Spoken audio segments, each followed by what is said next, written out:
Hi అండి, అందరికీ నమస్తే. Welcome back to my channel. ఇప్పుడు మనకి స్కూల్లోని సంక్రాంతి ఈవెంట్స్ అవుతాయి కదండి. స్కూల్లోని చాలా సంక్రాంతి ప్రాజెక్టులు చేయమని పిల్లలకి ఇస్తూ ఉంటారు కదా. దానికోసం అని చెప్పేసి మనకి ఎలా చేయాలి ఏంటి ఐడియా కోసం మీకు అంటూ ఉపయోగపడుతుందని చెప్పేసి ఈ ప్రాజెక్ట్ మీకు ఎక్స్ప్లెయిన్ చేస్తున్నానండి. ఎలా చేయాలి అంటే ఇవి ఫస్ట్ ఆఫ్ ఆల్ ఇది ఒక చిన్న కుండను తీసుకొని ఇలాగా కింద రాళ్ళు పెట్టి ఇలాగా మ్యాచ్ స్టిక్స్ పెట్టి ఇలా చేశానండి. ఇదంతా పేపర్తోనే అలాగా చేశాను.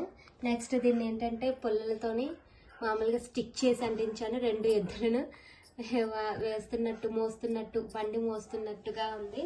నెక్స్ట్ ఏంటి ఇక్కడ ఇల్లు కూడా ఒక ఏంటంటే చిన్న అట్ట ముక్కలతో చేశానండి. నెక్స్ట్ ఇలా ముగ్గులు పెట్టాను.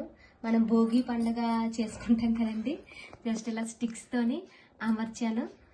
భోగి మంట వస్తున్నట్టుగానే పెట్టాను. అండ్ నెక్స్ట్ ఏంటంటే ఇదంతా ఒక చిన్న గడ్డిలాగా ఇంటిపైన గడ్డిలాగా ఉంటుంది, ఒక పల్లెటూరి ఎన్విరాన్మెంట్ లా కనిపిస్తుందని చెప్పేసి ఇలా పెట్టాను. మన ఇంటికి వచ్చిన బంధువుల్ని పలకరిస్తూ నమస్కారం చేస్తూ నవ్వుతూ ఉంటాం కదండి, ఆ ఎన్విరాన్మెంట్ని క్రియేట్ చేస్తూ ఇక్కడ ఎంతో ఒక ఫ్యామిలీని ఇక్కడ పెట్టాను. అండ్ నెక్స్ట్ ముగ్గు వేస్తాము సంక్రాంతి రోజు. సో దానికి పైన గొబ్బెమ్మండి.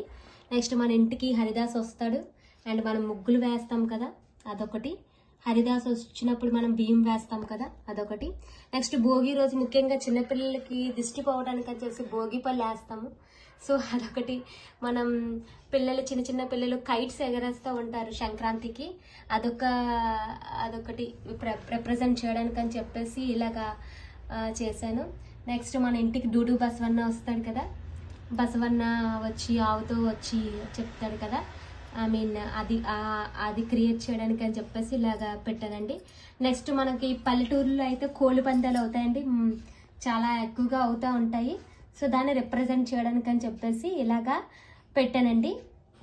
ఇదనమాట. ఇదేంటంటే ఒక ఫ్యామిలీ ఒక ఊర్లోని జరిగే పల్లెటూరులోని జరిగే అంత క్రియేషన్ని ఈ విధంగా ఒక ప్రాజెక్ట్లో నేను ఎలా చూపించానండి. మీరు మీ ఇంటి దగ్గర ఈ ఐడియా కానీ మీకు నచ్చితే లైక్ చేయండి, షేర్ చేయండి, సబ్స్క్రైబ్ చేయండి.